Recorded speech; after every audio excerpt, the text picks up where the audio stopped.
And now Chapter 3, Eligibility of the Candidate for Accepting Devotional Service.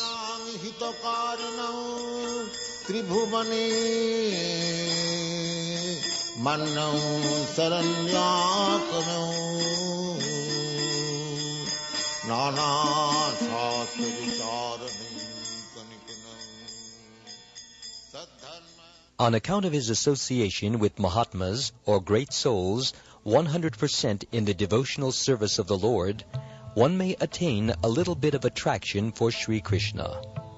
But at the same time, one may remain very much attached to fruitive activities and material sense enjoyment, and not be prepared to undergo the different types of renunciation. Such a person, if he has unflinching attraction to Krishna, becomes an eligible candidate for discharging devotional service. This attraction for Krishna consciousness in association with pure devotees is the sign of great fortune. It is confirmed by Lord Chaitanya that only the fortunate persons, by the mercy of both a bona fide spiritual master and Krishna, will get the seed of devotional service. In this connection, Lord Krishna says in Srimad Bhagavatam, 11th canto, 20th chapter, verse 8, quote, "My dear Uddhava, only by exceptional fortune does someone become attracted to me.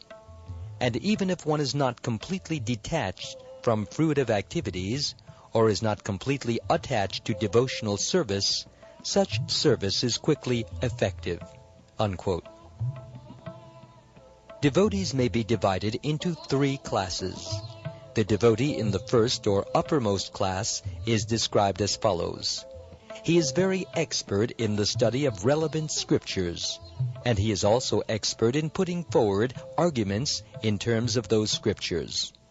He can very nicely present conclusions with perfect discretion, and can consider the ways of devotional service in a decisive way. He understands perfectly that the ultimate goal of life is to attain to the transcendental loving service of Krishna, and he knows that Krishna is the only object of worship and love. This first-class devotee is one who has strictly followed the rules and regulations under the training of a bona fide spiritual master, and has sincerely obeyed him in accord with revealed scriptures. Thus, being fully trained to preach and become a spiritual master himself, he is considered first class. The first-class devotee never deviates from the principles of higher authority, and he attains firm faith in the scriptures by understanding with all reason and arguments. When we speak of arguments and reason, it means arguments and reason on the basis of revealed scriptures. The first-class devotee is not interested in dry speculative methods meant for wasting time. In other words, one who has attained a mature determination in the matter of devotional service can be accepted as the first-class devotee.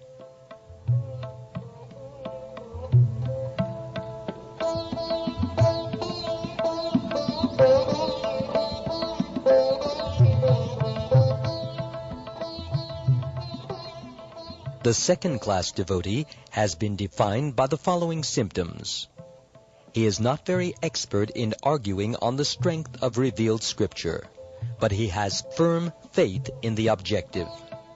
The purport of this description is that the second-class devotee has firm faith in the procedure of devotional service unto Krishna, but he may sometimes fail to offer arguments and decisions on the strength of revealed scripture to an opposing party. But at the same time, he is still undaunted within himself as to his decision that Krishna is the supreme object of worship. The neophyte or third-class devotee is one whose faith is not strong and who, at the same time, does not recognize the decision of the revealed scripture. The neophyte's faith can be changed by someone else with strong arguments, or by an opposite decision. Unlike the second-class devotee, who also cannot put forward arguments and evidences from the scripture, but who still has all faith in the objective, the neophyte has no firm faith in the objective. Thus he is called the neophyte devotee. Further classification of the neophyte devotee is made in the Bhagavad Gita.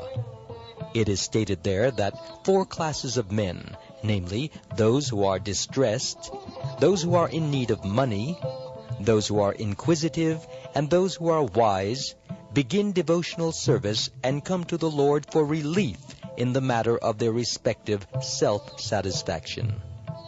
They go into some place of worship and pray to God for mitigation of material distress, or for some economic development, or to satisfy their inquisitiveness. And a wise man who simply realizes the greatness of God is also counted among the neophytes. Such beginners can be elevated to the second-class or first-class platform if they associate with pure devotees.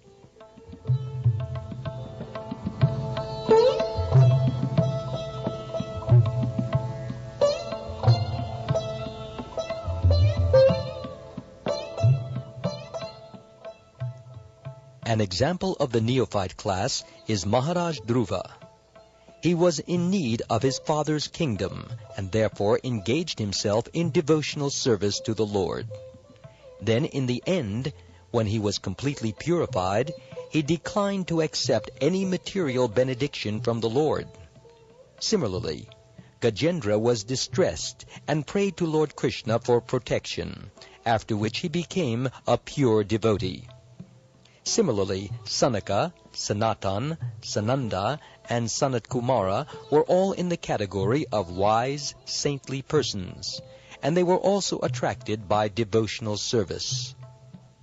A similar thing happened to the assemblage in the Naimisharanya forest, headed by the sage Shonaka. They were inquisitive and were always asking Sutta Goswami about Krishna. Thus they achieved the association of a pure devotee and became pure devotees themselves. So that is the way of elevating oneself. In whatever condition one may be, if he is fortunate enough to associate with pure devotees, then very quickly he is elevated to the second-class or first-class platform. These 4 types of devotees have been described in the 7th chapter of Bhagavad Gita, and they have all been accepted as pious. Without becoming pious, no one can come to devotional service.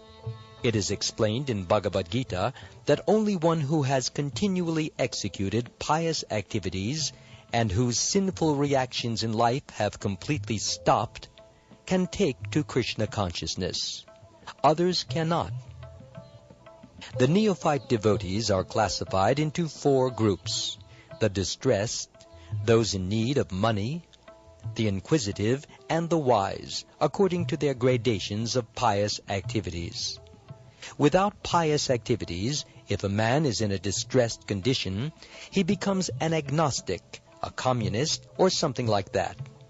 Because he does not firmly believe in God, he thinks that he can adjust his distressed condition by totally disbelieving in him.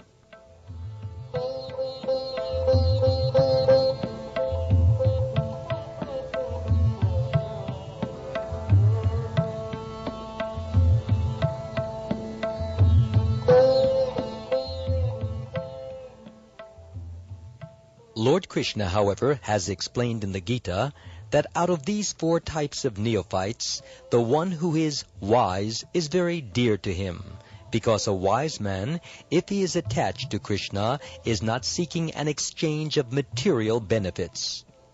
A wise man who becomes attached to Krishna does not want any return from him, either in the form of relieving distress or in gaining money. This means that from the very beginning, his basic principle of attachment to Krishna is, more or less, love.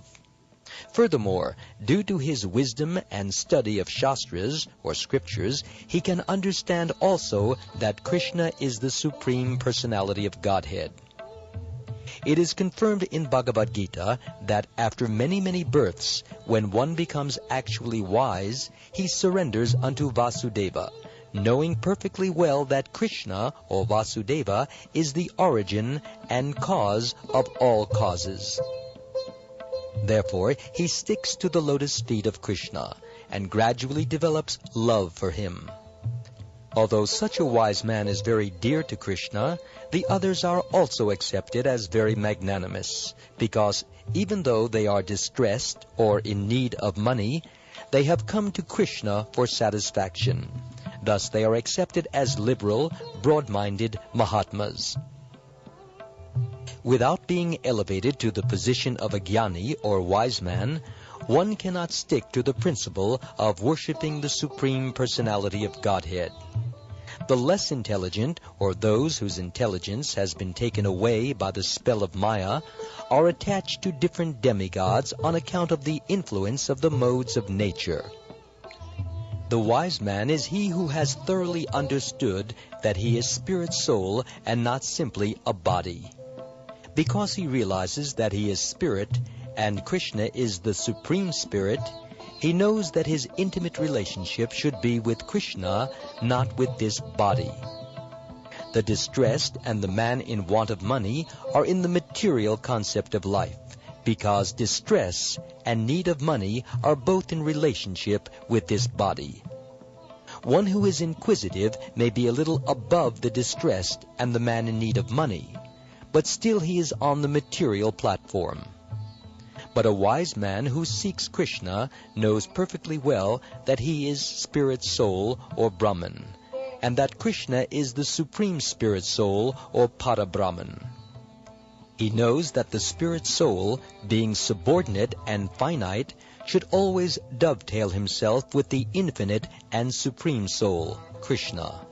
That is the relationship of the wise man with Krishna.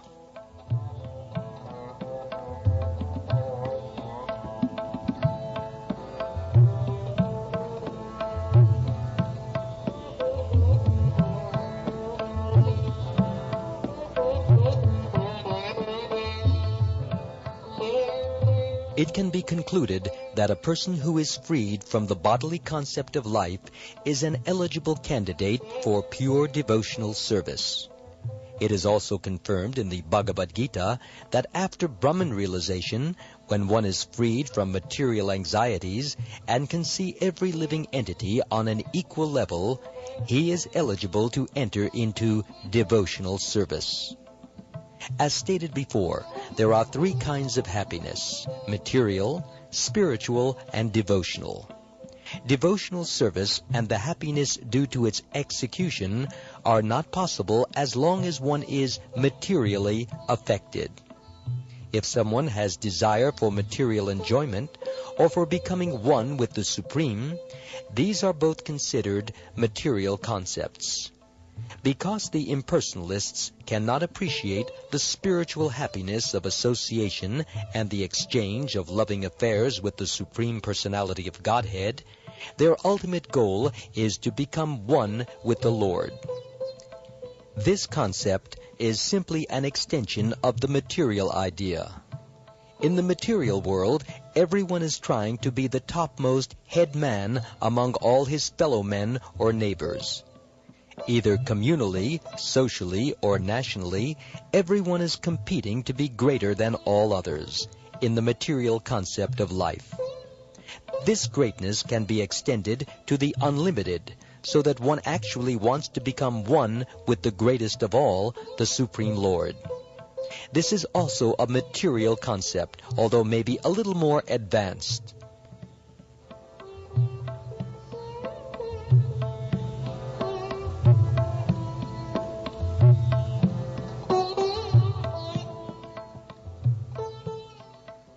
However, the perfect spiritual concept of life is complete knowledge of one's constitutional position, in which one knows enough to dovetail himself in the transcendental loving service of the Lord. One must know that he is finite and that the Lord is infinite. Thus it is not possible to actually become one with the Lord, even if one aspires for this. It is simply not possible.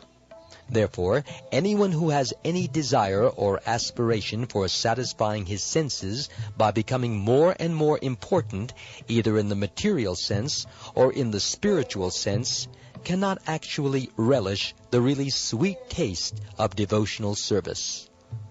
Srila Rupa Goswami has therefore compared possessing these bhukti or material and mukti or liberation desires with being influenced by the black art of a witch. In both cases, one is in trouble. Bhukti means material enjoyment, and mukti means to become freed from material anxiety and to become one with the Lord. These desires are compared to being haunted by ghosts and witches, because while these aspirations for material enjoyment or spiritual oneness with the Supreme remain, no one can relish the actual transcendental taste of devotional service. A pure devotee never cares for liberation. Lord Chaitanya Mahaprabhu prayed to Krishna, quote, "My dear son of Nanda, I do not want any material happiness in the shape of many followers, nor immense opulence in wealth, nor any beautiful wife, nor do I want cessation from material existence. I may take birth many times, one after another, but what I pray from you is that my devotion unto you may always remain unflinching." Unquote. The attention of a pure devotee is so much attracted to glorification of the Lord's pastimes, name, qualities, forms, etc., that the devotee does not care for mukti. Sri Bilvamangala Thakur has said, quote, "If I am engaged in devotional service unto you, my dear Lord, then very easily can I perceive your presence everywhere. And as far as liberation is concerned, I think liberation stands at my door with folded hands, waiting to serve me." Unquote. To pure devotees, therefore, liberation and spiritual emancipation are not very important things.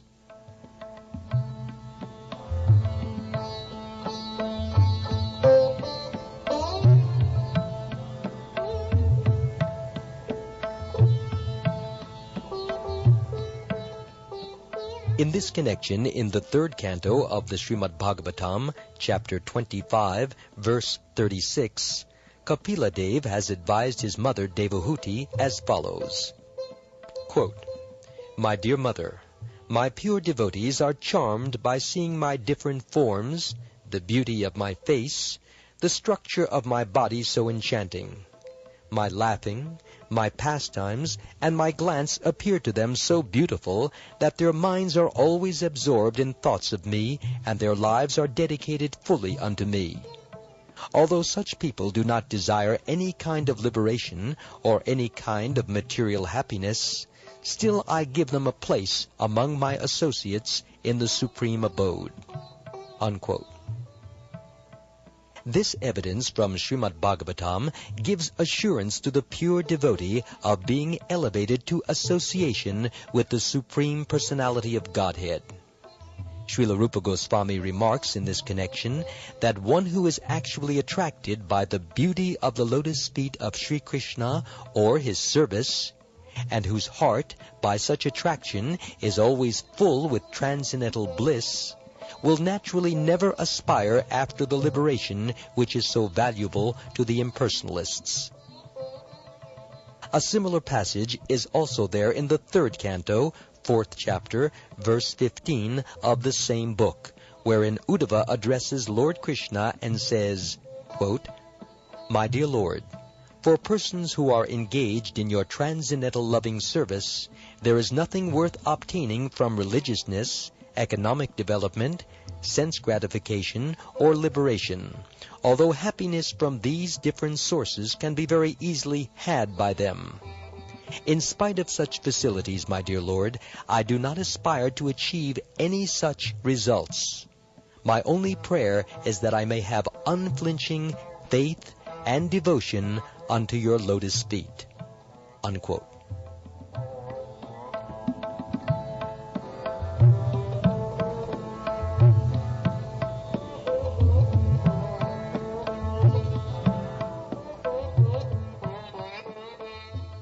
A similar passage appears in the 3rd canto, 25th chapter, verse 34, wherein Kapila Deva instructs his mother and says, quote, "My dear mother, devotees whose hearts are always filled in the service of my lotus feet, and who are prepared to do anything for my satisfaction, especially those fortunate devotees who assemble together to understand my qualities, pastimes, and form, and thus glorify me congregationally and derive transcendental pleasure therefrom, never desire to become one with me.